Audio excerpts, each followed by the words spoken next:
What happens when the man pinned to the ground by police is the very person in charge of the entire department? Get your hands where I can see them. The words hit like a thunderclap in the cool night air outside a downtown Dallas steakhouse. Cars whooshed past on Main Street, headlights cutting across the brick sidewalks. Couples laughed as they walked out of restaurants nearby, their nights untouched by what was unfolding just a few feet away, but not for Anthony Rhodes. Anthony, a 44-year-old man with salt and pepper hair and a strong but calm presence, had just finished a late dinner with his wife. He was wearing jeans, a button-up shirt, nothing flashy, just a man heading home after a long day.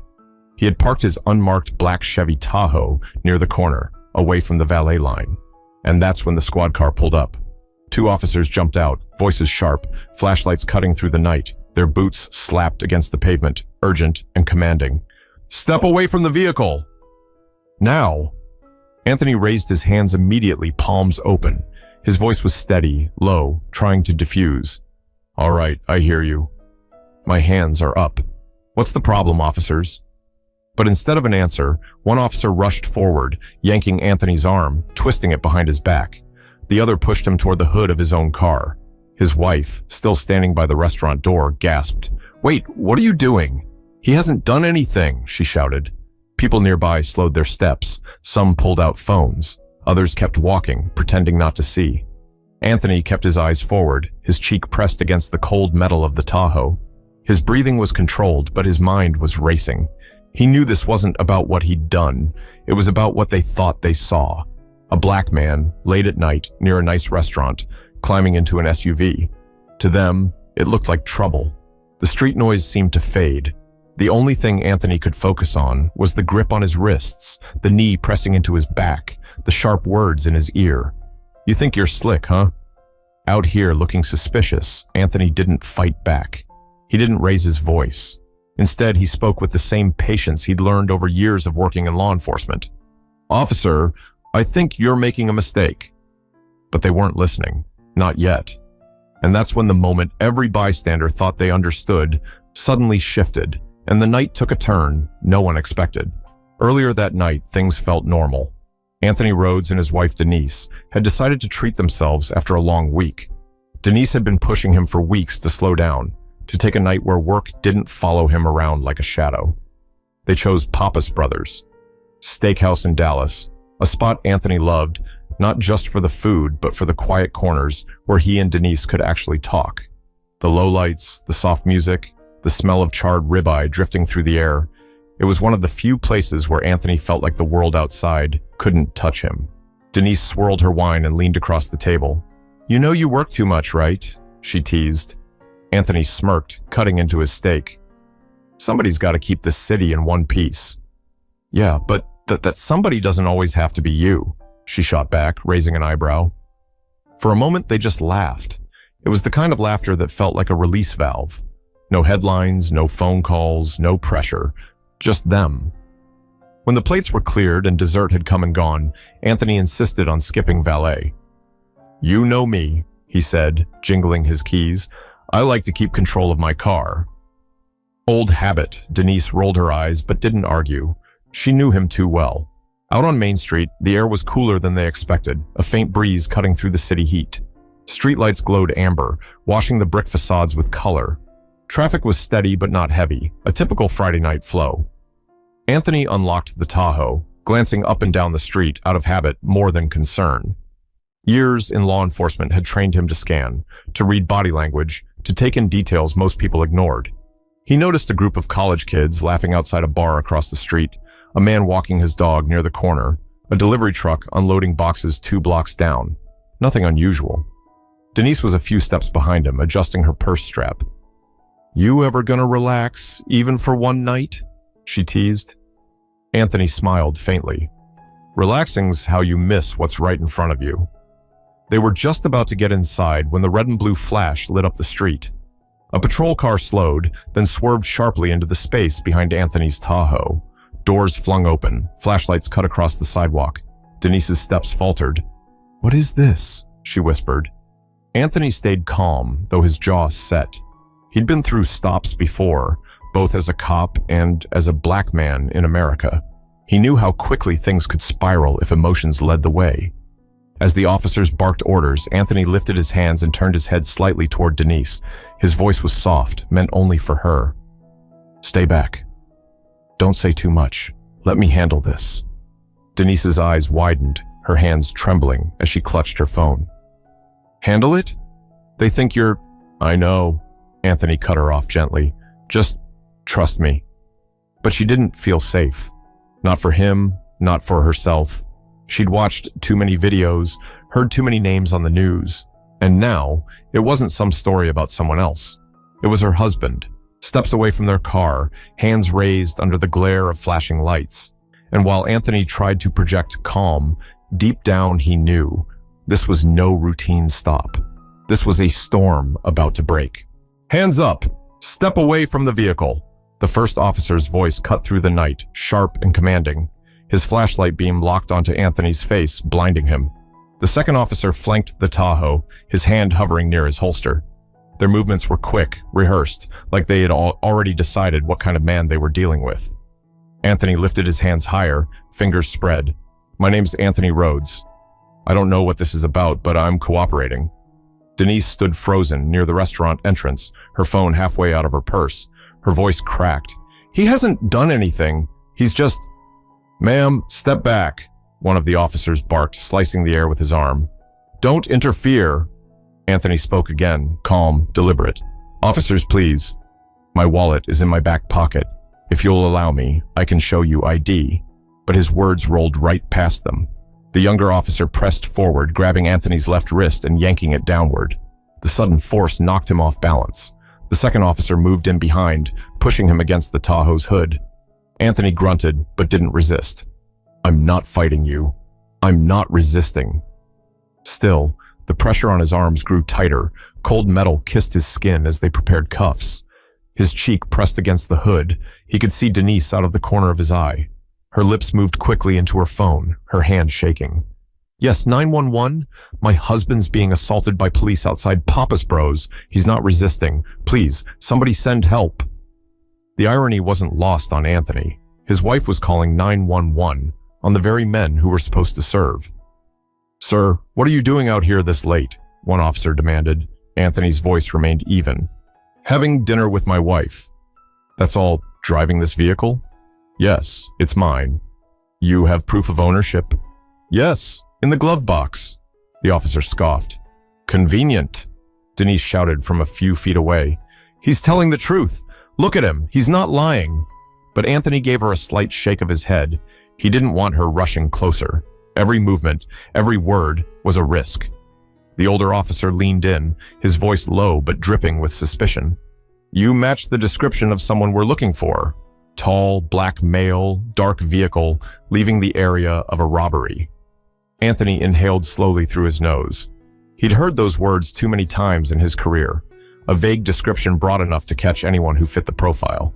"Officer," he said carefully, "I think we both know that's not probable cause to treat me this way. I'm cooperating."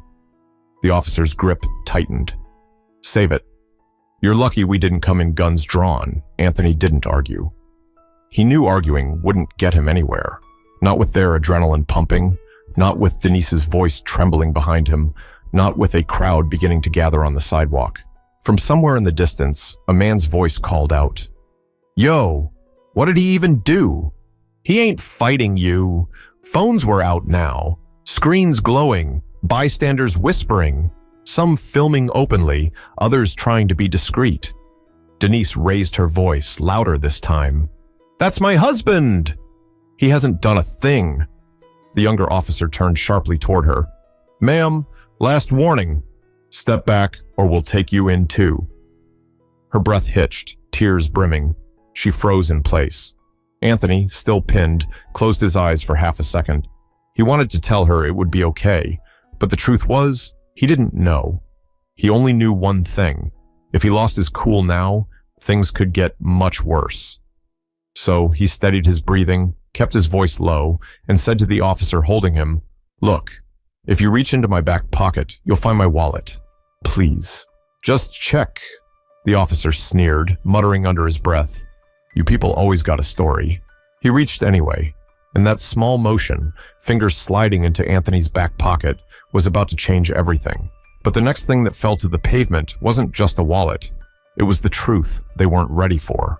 The wallet slipped from the officer's grip, hitting the concrete with a dull thud.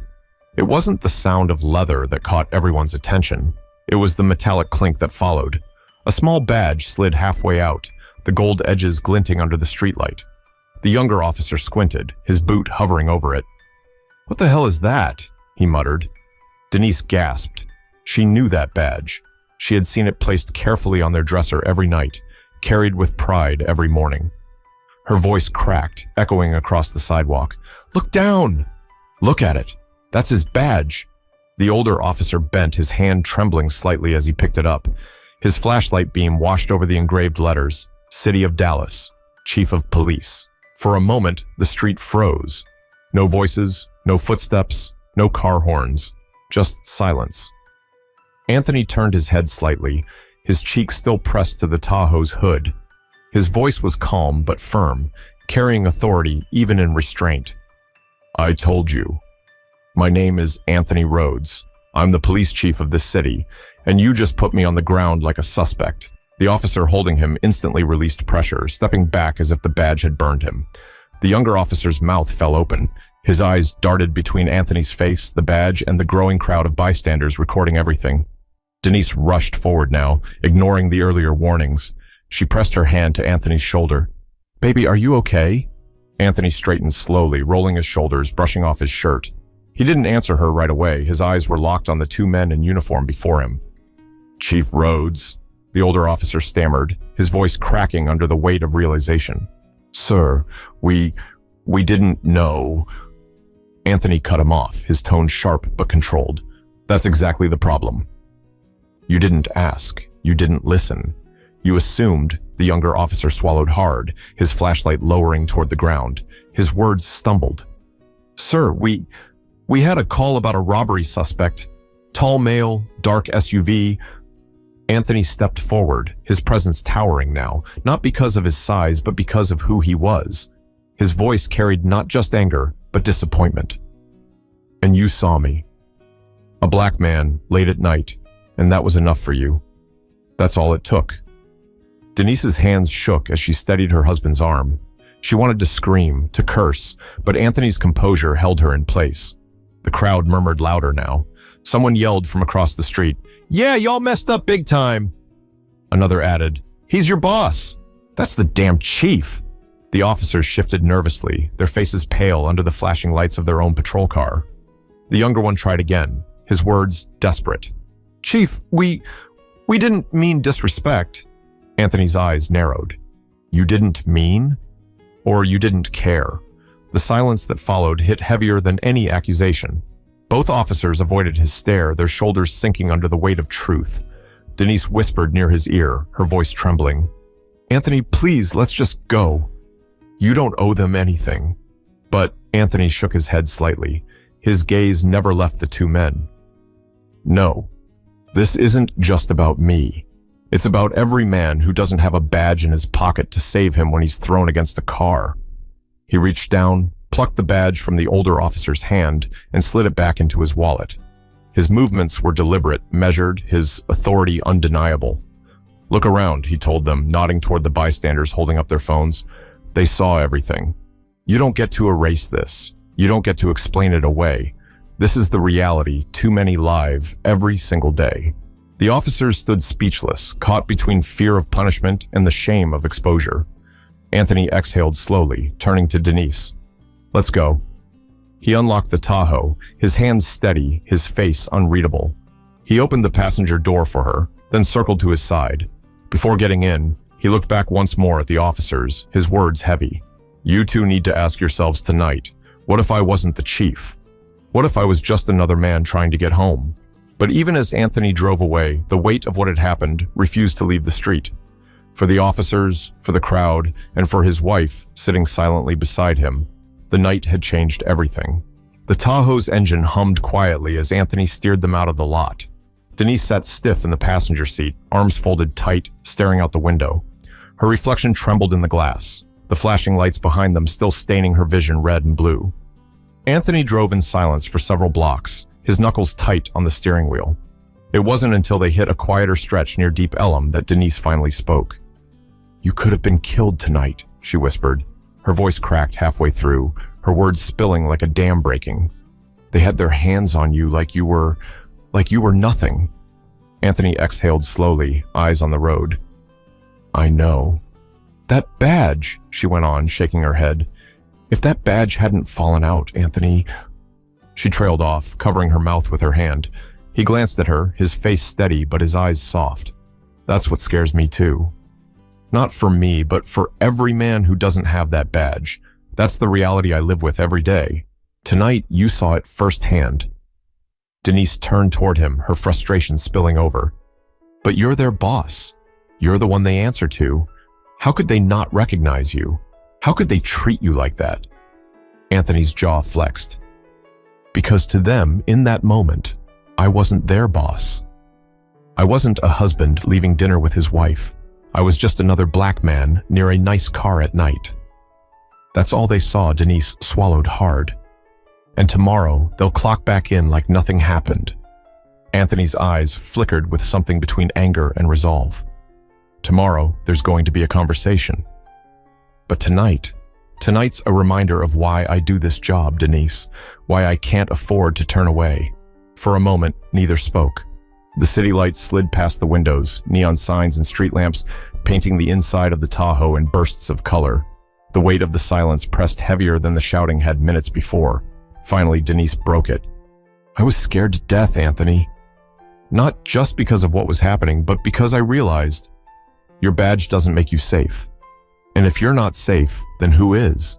Anthony reached over, resting his hand gently on hers. His voice was low, thoughtful. "That's the question we all need to ask." The Tahoe rolled through a green light, the streets thinning as they neared home. Anthony's thoughts turned inward, but his grip on Denise's hand stayed firm. Tonight wasn't just another bad encounter. It was a mirror, showing both of them something they could never ignore again. But while the car carried them home, the story wasn't finished. Because the real test wasn't what happened on the street. It was what Anthony would do when morning came. Back at the scene, the two officers stood frozen beside their squad car, watching the Tahoe's taillights fade into the distance. The crowd hadn't dispersed. People were still holding up their phones, recording, murmuring to one another.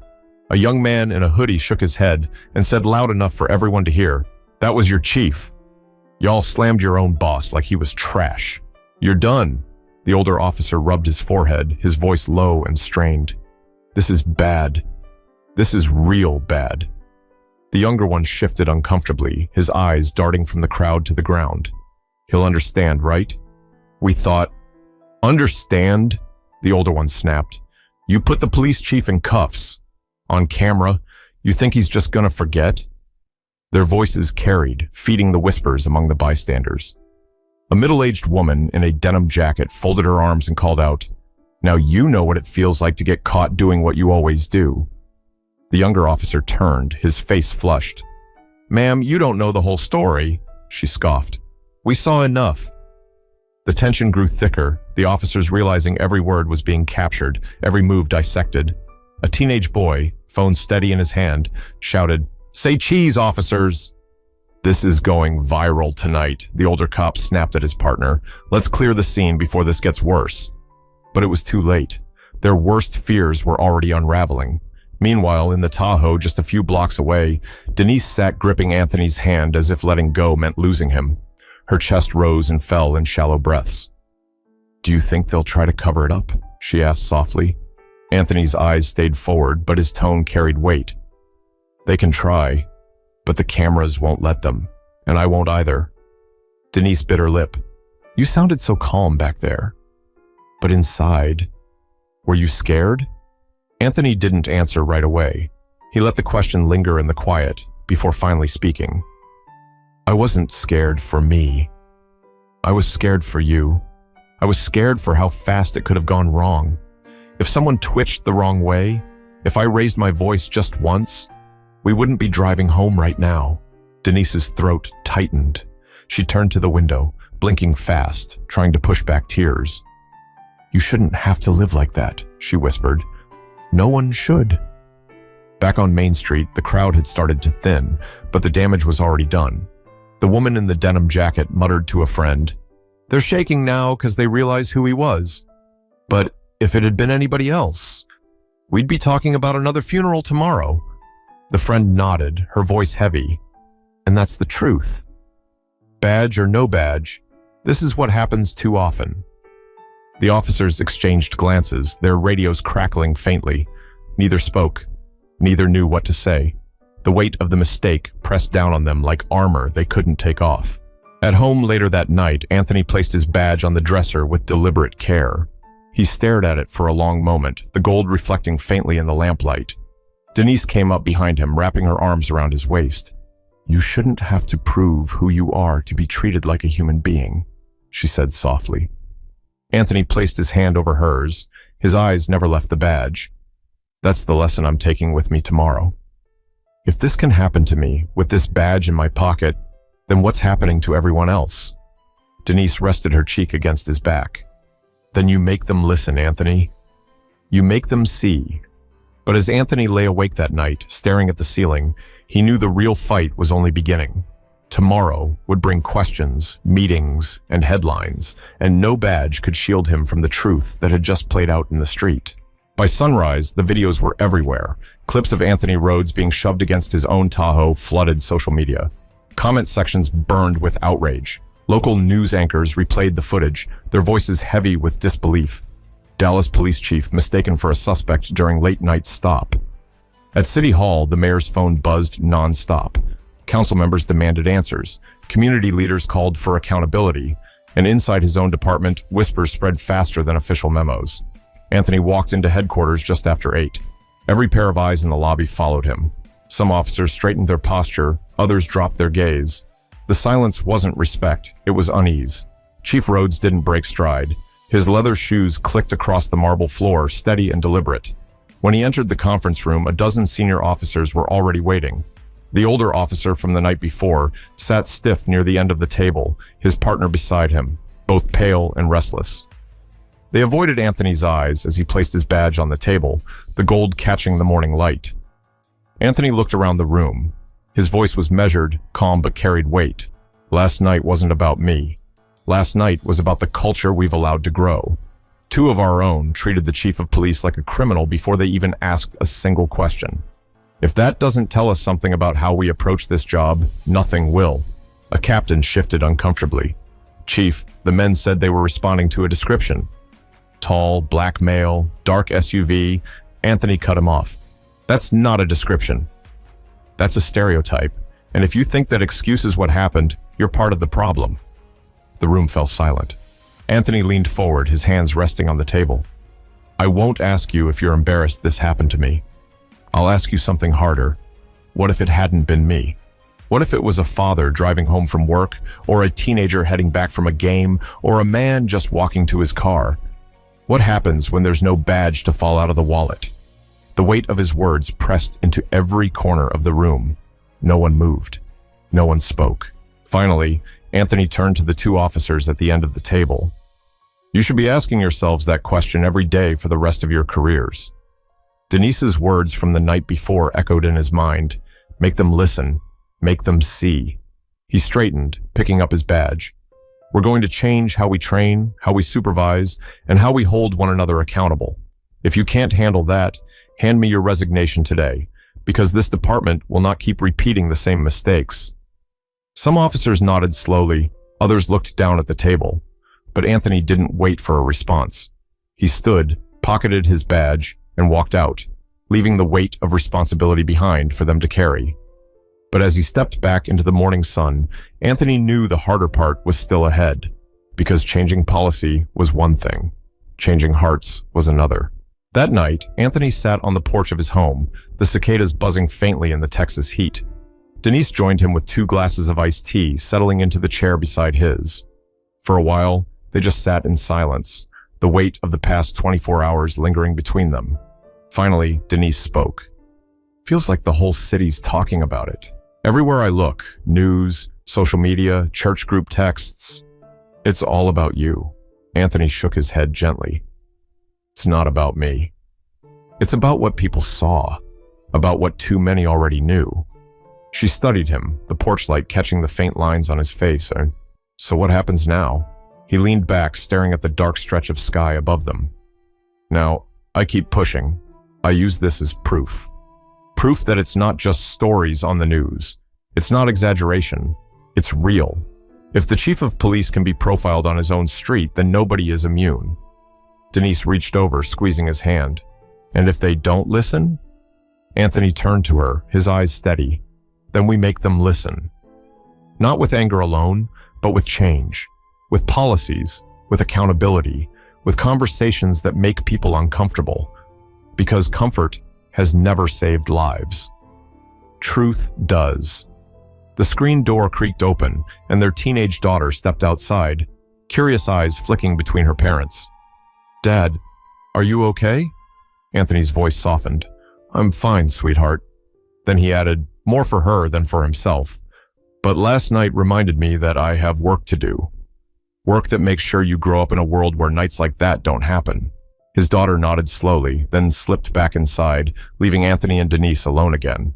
Anthony sipped his tea, his voice almost a whisper. This job was never about titles, or badges, or power. It's about people, protecting them, respecting them, and proving by action that they matter. Denise leaned her head on his shoulder. "Then that's the story people need to hear." Anthony didn't answer right away. He just sat, the night air wrapping around them, knowing that change wasn't going to be quick, and it wasn't going to be easy. But maybe, just maybe, what happened outside that restaurant could open eyes that had stayed shut for too long. And here's the lesson for all of us. You don't need a badge or a title to demand fairness, respect, and justice. You just need the courage to speak up, the patience to listen, and the will to treat others the way you want to be treated. If you've ever stayed quiet when you should have spoken, let this be your reminder. Silence changes nothing. Speak for those who can't. Record when you see wrong. Hold people accountable, whether they wear a uniform or not. Because the measure of a community isn't in how it treats its leaders. It's in how it treats its most ordinary people. So here's my call to you. Share this story. Talk about it at your dinner table, in your classrooms, in your churches, in your workplaces. Keep the conversation alive. Because the day we stop talking about it is the day nothing changes. And change starts with us.